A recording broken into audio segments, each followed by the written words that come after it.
Social media दरअसल लोगों की नसों को इस कदर आपके सामने निकाल कर रख देता है ना कि आप वाकई में सोचने मजबूर हो जाते हैं कि यार यही चीज़ तो मैं भी सोच रहा था।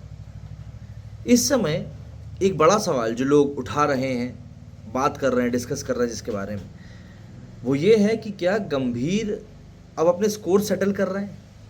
क्या गंभीर के कोच बन जाने के बाद में धोनी के जो खास लोग थे उनको धीरे धीरे साइडलाइन किया जा रहा है?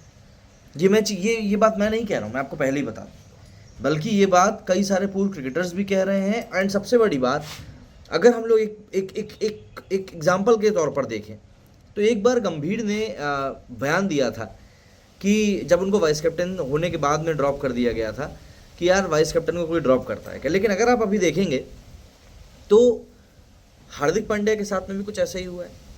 परफॉर्म करने के बाद ऋतुराज को ड्रॉप कर किया गया, उसके साथ भी ऐसा ही हुआ है। संजू सैमसन के साथ भी ऐसा ही हुआ और रिंकू को तो शायद पता भी नहीं चल रहा है कि उसने गलती क्या करी है। अब अगर आप एक कॉमन चीज़ देखें जो सोशल मीडिया पर लोग निकाल रहे हैं, हार्दिक पांड्या कुछ खास लोगों में से आते हैं। मतलब हार्दिक पांड्या वो खिलाड़ी है जो कि माही से आईपीएल का टाइटल हारने के बाद भी कह रहे हैं कि भैया अगर मैं हारा हूँ तो थला से हारा हूँ तो मुझे कोई गम नहीं। रविंद्र जडेजा की बात करें तो भाई वो तो ऐसा है कि मतलब भाई से भी बढ़कर ही है शायद आज की तारीख में धोनी के लिए अगर हम बात करें। ऋतुराज गायकवाड़ आज की तारीख में धोनी की फ्रेंचाइजी जो है जिससे वो खेलते हैं उसके कप्तान हैं।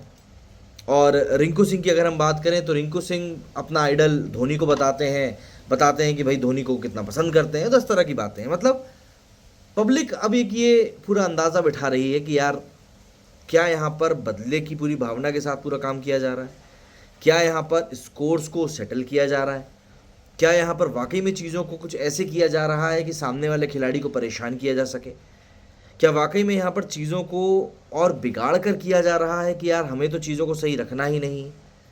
बहुत सारी चीज़ें हैं जो इस समय चल रही हैं और बहुत सारी चीज़ें ऐसी हैं जिनको की लेकर कोई छोटा मोटा डाउट नहीं बल्कि पब्लिक के मन में बहुत बड़ा डाउट है। दरअसल गौतम गंभीर को आईपीएल में सफलता के बाद में हर कोई इंडियन टीम का कोच बनाना चाहता था, हर कोई।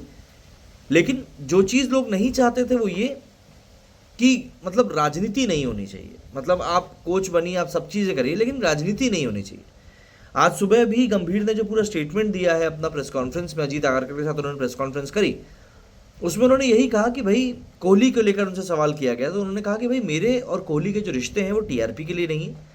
हम दोनों इस समय इंडियन टीम को रिप्रेजेंट कर रहे हैं, 140 करोड़ भारतीयों को हम लोग रिप्रेजेंट कर रहे हैं और हमारा काम सिर्फ इतना है कि हम कैसे भी करके टीम इंडिया को टॉप पर पहुंचाएं और जो ज़्यादा से ज़्यादा आईसीसी इवेंट के खिताब हम लोग जिता सकते हैं वो खिताब हम जिताएं। अब यहाँ पर ऑब्वियस ही बात है, गंभीर नहीं चाहते किसी भी तरह की कंट्रोवर्सी हो।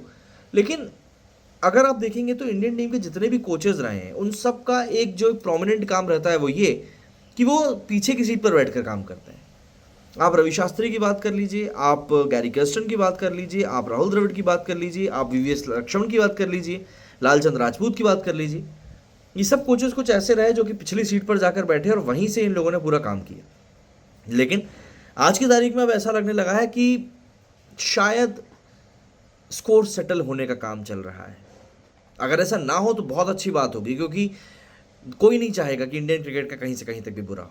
और श्रीलंका के साथ जो ये पूरा असाइनमेंट है ये गंभीर का पहला असाइनमेंट है और वो चाहते हैं कि उनकी जो शुरुआत है वो एक अच्छे नोट पर हो।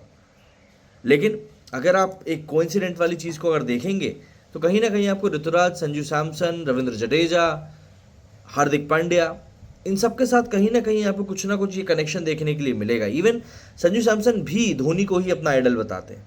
बहुत सारी चीज़ें हैं जो इस समय चल रही हैं और जो सवाल लोगों के जहन में उठ रहे हैं वो सवाल भी ऐसे नहीं जिनको कि आप बस यूं ही इग्नोर कर दें।